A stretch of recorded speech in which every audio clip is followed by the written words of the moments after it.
어서 오세요. 14번째 글입니다. 단이 내산골 장터에 도착하자 이를 본 할아버지는 급히 달려오다 넘어지기까지 했다. 아이고, 이 녀석아. 나는 내가 죽은 줄만 알았다. 할아버지는 단을 부둥켜 안고 눈물을 흘렸다. 장터 사람들도 몰려와 두 사람에게 손뼉을 쳐댔다. 단은 할아버지께 그간의 얘기를 소상하게 말했다. 그러나 산적마을에서 말타기를 배웠다는 이야기는 하지 못했다. 산채는 아주 험준한 산맥으로 겹겹이 둘러싸여 있어 보통 사람은 탈출할 엄두도 낼 수 없어요. 산길에 익숙한 저도 한참을 헤매야 했어요. 하지만 제사장에게서 받았던 오후로 만든 곰상 등 가진 것은 모두 빼앗겨 버리고 이렇게 맨몸으로 돌아왔어요. 할아버지 죄송해요. 아니다. 나는 내가 이렇게 살아 돌아온 것만으로도 너무 기쁘다. 그래도 훌륭한 옷 한 벌은 벌었구나. 그런데 얘야, 나는 달리 생각한다. 너는 그 제사장을 따라갔어야 옳았다. 그런 사람에게서는 배울 게 많고 앞으로 고생도 없을 것이다. 굳이 이 할애비가 걱정되었다면 돌아다니는 상인을 통해 기별만 해 주어도 될 텐데 영민한 내가 그런 생각을 하지 못했다는 것이 안타깝구나. 아니에요, 할아버지. 저는 할아버지와 이 장터가 더 좋아요. 단은 장터와 공방을 두루두루 둘러보았다. 모든 곳이 스스로 틀이 잡혀 잘 운영되고 있었다. 다만 창에 주문이 밀리고 있었다. 마 하나에 보내기 위해 만들어진 창을 세진이와 하버니의 장사꾼들도 자주 요구했다. 단순히 사냥을 위한 수요가 아닐 것이라는 생각에 마음이 불안하기도 했다. 단은 하버니의 공방에서 보았던 물레를 응용하여 새로운 도구들을 창안하여 제작했다. 물레는 여러 작업에 도움이 되었고 무엇보다 실을 잡고 밧줄을 꼬는 데는 없어서는 안 될 것이었다. 시장은 풍요롭고 평화스러웠다. 가끔 각지의 상인이 서로 다투는 일도 있었지만 싸움은 커지지 않고 이내 사그라졌다. 그들은 자기 고장 사람들끼리 가까이 하기는 했지만 모든 장터 사람들과 서로 어울리는 게 더 중요함을 알았다.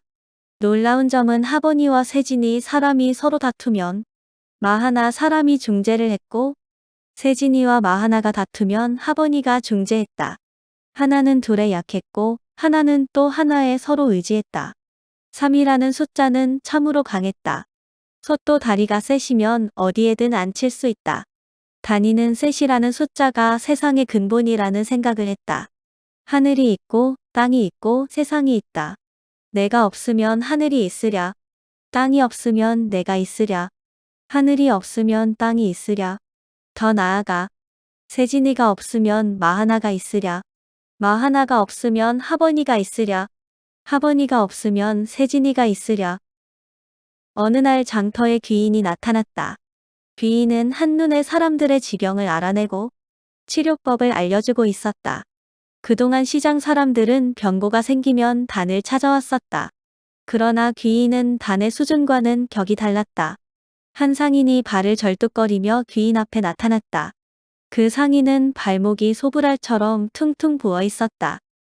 귀인이 상인을 불러 세웠다. 언제부터 그리 된 거요? 그제 산에서 내려오다 바위에서 접질렸어요. 발을 디딜 때마다 너무 아파요. 귀인은 그의 발목을 잡고 기다란 침을 꺼내더니 마구 푹 찌르는 것이었다. 한 뼘이나 되는 기다란 침을 발목에 깊이 쑤셔 박자 사람들은 깜짝 놀라 노인이 사람을 죽인다고 생각했다.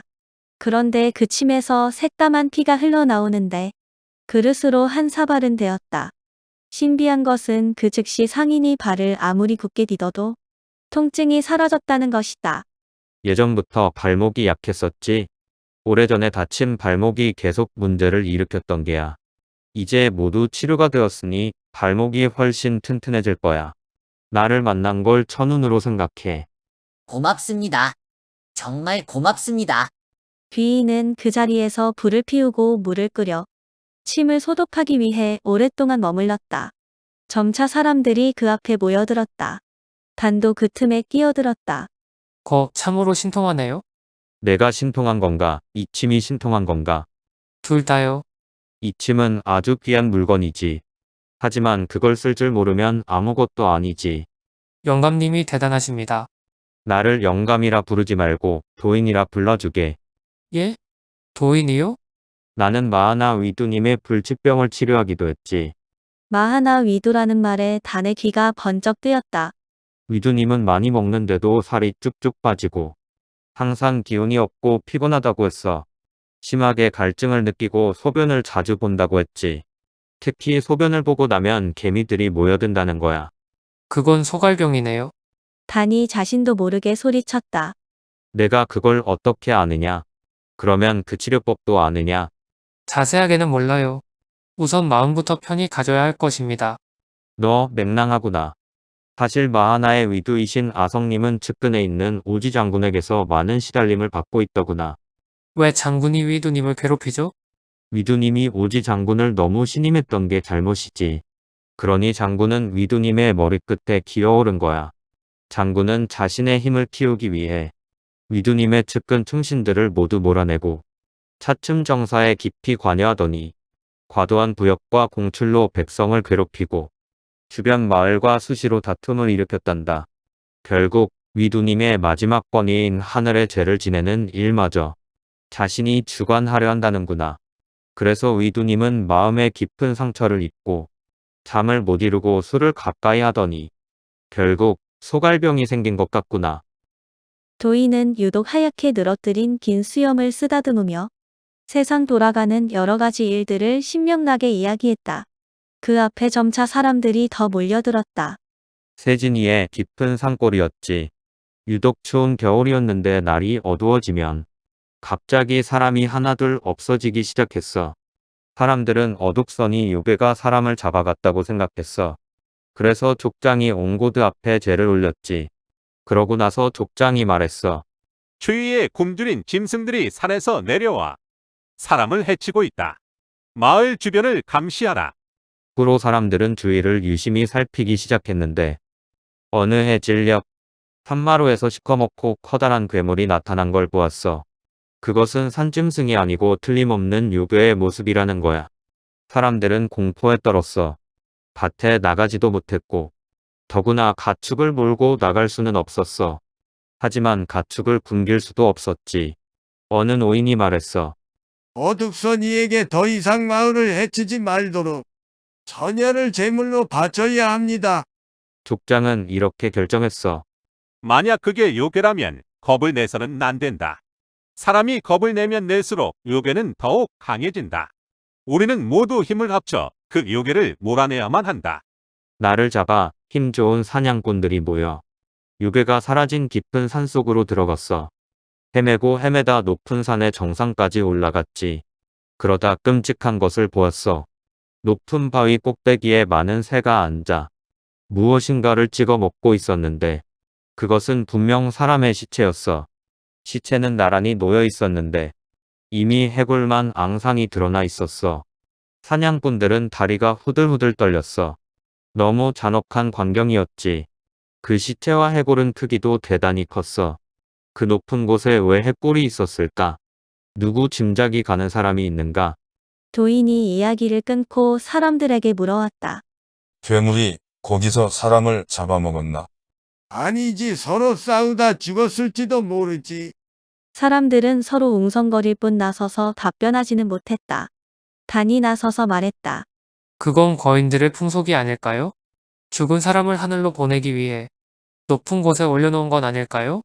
도인이 단이를 한동안 훑어보더니 다시 질문했다. 너는 그 괴물을 거인이라 생각했느냐?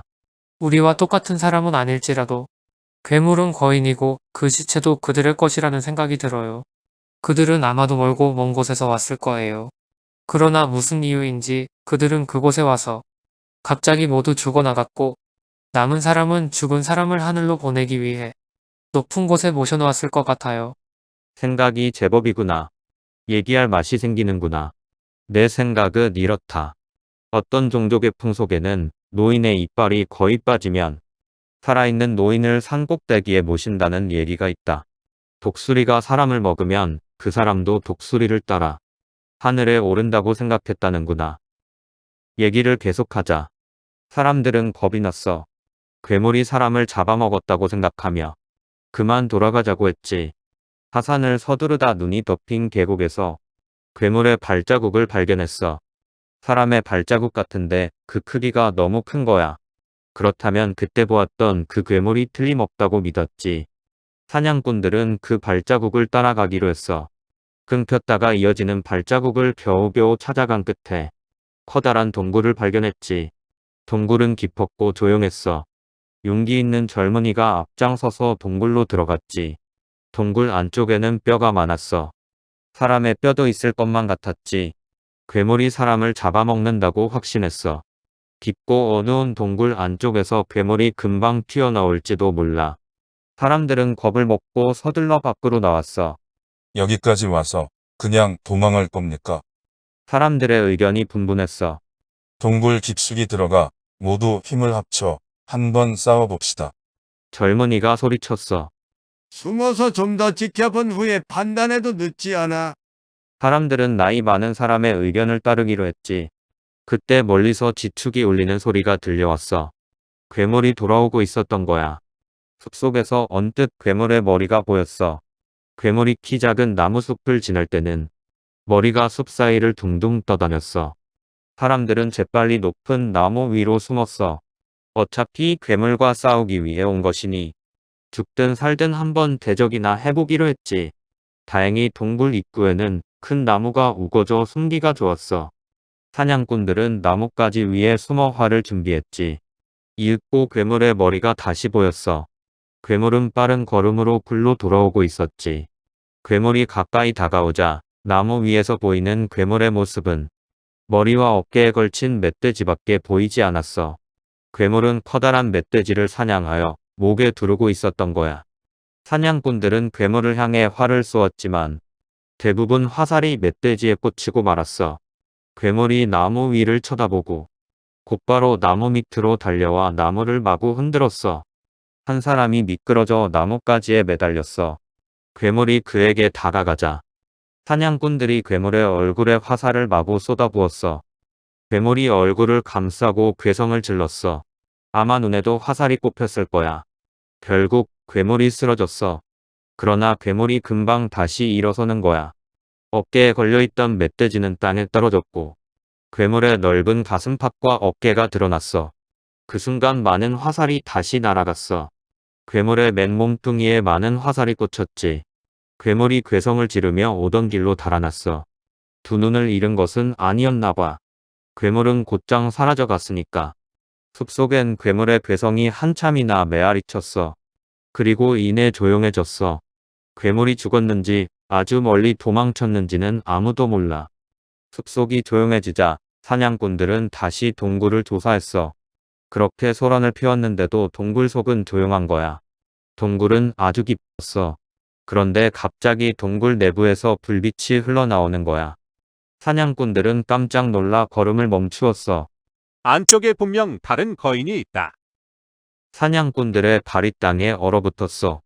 안쪽에선 아무 소리도 들리지 않았지만 분명히 불빛이 움직이는 거야. 사냥꾼들은 이제는 모두 죽었다고 생각했지. 숨으려고 해도 숨을 장소가 없었고 도망치려 해도 어둡고 바위가 거칠어 쉽게 움직일 수도 없었던 거야. 사냥꾼은 암벽에 바짝 기대어 숨을 죽였어. 불빛은 암벽 너머에서 밝아오더니 점점 다가오고 있었어. 불빛이 다가오자 사냥꾼은 더욱 놀랐어. 작은 여자가 횃불을 들고 나오는 거야. 사냥꾼들이 그곳으로 우르르 몰려갔어. 그러자 횃불을 들고 있던 여자가 오히려 놀라 외마디를 지르며 안으로 도망갔어. 쪽에 두 명의 여자가 더 있었어. 지금까지 없어진 사람들이었지. 괴물은 왜 여자들을 잡아다 놨을까? 사냥꾼들이 여자들에게 물었지. 괴물은 단 한 명뿐이라고 해. 괴롭힘을 당하지 않았느냐고 물었지. 여자들은 그런 일은 없었다고 했어. 오히려 괴물이 먹을 것을 풍족하게 주어 배가 터지도록 먹었다고 해. 아닌 게 아니라 여자들 앞에는 잘 익은 고기와 열매가 널려 있었지. 그러면 괴물은 왜 여자들을 잡아 놓았을까? 여자들은 이구동성으로 아무 일도 없었다고 해. 참으로 수수께끼였지. 무슨 비밀이 있는 것만 같았으나 여자들은 한결같이 말을 하지 않는 거야. 사냥꾼들은 서둘러 돌아가야 했어. 혹시 괴물이 다시 올지도 모르거든. 산에서 내려오면서 너무 궁금했던 사냥꾼이 다시 꼬치꼬치 물었어. 정말 아무 일도 없었단 말이야. 그럼 왜 사람을 납치했을까? 몰라. 괴물도 남자였던 게지. 한 여자가 혼자만 들릴 듯 말 듯 속삭였어. 사냥꾼이 그 말의 뜻을 알아들었는지 못 알아들었는지는 몰라. 다만 그 후로 아무것도 묻지 못했지. 여기서 다시 여러분께 묻겠어.